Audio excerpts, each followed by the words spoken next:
자, 길라임 파문이 또 한동안 시끄러웠는데 이번에는 그 정호성 파일에서 녹취록에서 걸그룹 이름, 또 설국열차 영화 제목 이런 위장 제목들이 나왔다고요? 네, 그 아무래도 무엇인가 은폐하고 속이기 위한 게 아닌가 싶은 생각이 드는데 최순실 씨와 정호성 비서관이 이메일을 같은 계정을 3개를 공유해서 쓰면서 그 문서 제목이나 그 문서를 클릭했을 때 앞에 머리에 문서 내용과 전혀 상관없는 걸그룹 시스타라던가 아니면 설국열차 봉준호 감독이나 송강호 씨가 아주 보면 개탄할 텐데 저런 그 연예인들 이야기라던가 아니면 신변잡기 인터넷 기사들을 앞으로 놓고 실제 그 뒤에 첨부 파일을 열어보면 2012년 대선 관련 문건이라던가 네. 아니면 청와대 당선된 이후에는 청와대에 관련된 문서인데 문제는 이 문서들이 작성된 지 1분 만에 최순실 씨에게 즉각 이메일로 전달됐다는 거고요. 그리고 네. 친절하게 정호성 전 비서관은 메일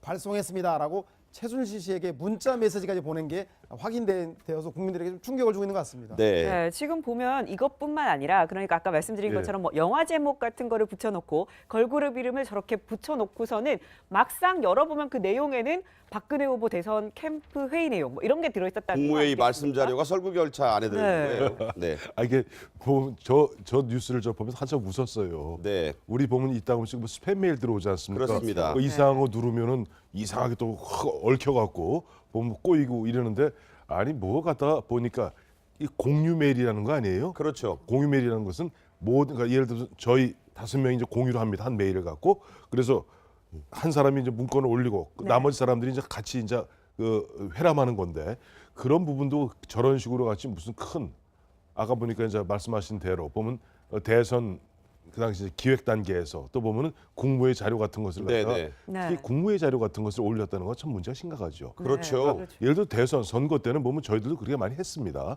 했지만은 국무회의 자료는 그야말로 그것을 사전에 민간인에게 회람시킨다는 그 자체가 사실 범죄행위를 할 수 있겠죠. 네. 네, 그뿐만이 아니고 지금 약어를 또 쓴 게 좀 드러났습니다. 보면 안춘정이라고 그 메일 제목에다가 그렇게 또 써놓은 게 있었어요. 이게 그래서 안춘정이 뭐자고 봤더니 아마 안봉근 그리고 이춘상 그리고 그 정호성 이렇게 그 문고리 3인방을 지칭한 게 아닌가 이런 얘기가 나오거든요. 그 이름을 약자로 써가지고 누군지 모르게끔 아는 사람만 알게끔 또 그렇게 춘이 또 해놨어요. 김기춘일 수도 있지 않을까 싶은데. 네.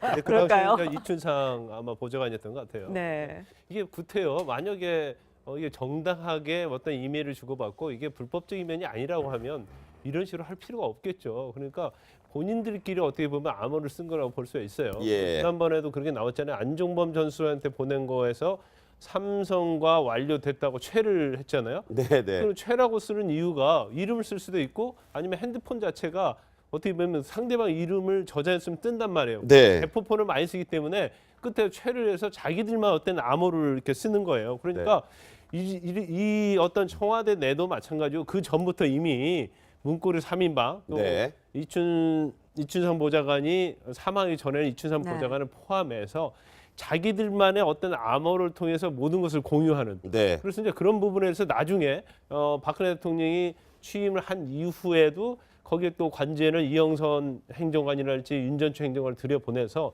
자기들만의 리그를 가지고 이제 국정으로 농단했다고 볼 수 있는 겁니다. 그래서 네. 그 어떤 지금 그리고요. 그 이메일 공유한 게 구글 이메일이잖아요. 그렇죠. 그러면 우리가 네이버랄지 다른 이메일도 있음에도 왜 구글을 썼을까를 보면 구글은 결과적으로 서버가 미국에 있으니까. 서브에 미국에 있잖아요. 그래서 네. 그런 것까지 다 염두에 두고 치밀하게 이러한 행위를 해왔다 이렇게 볼 범죄 수 조직 있는 같네요. 그러니까 네. 아까 저 보면 아까 춘 하니까 혹시 김기춘 아닙니까? 저는 그런 생각 그러니까요. 들었어요. 근데 그건 아니고 이제 네. 마침 저 메일을 주고받았던 시 2012년 11월 28일이네요. 네. 28일인데 저 며칠 있다 한 일주일 안쪽으로 12월 초에 이춘상 보좌관이 맞습니다. 그 춘천 네. 가던 길에 그 교통사고로 그렇죠.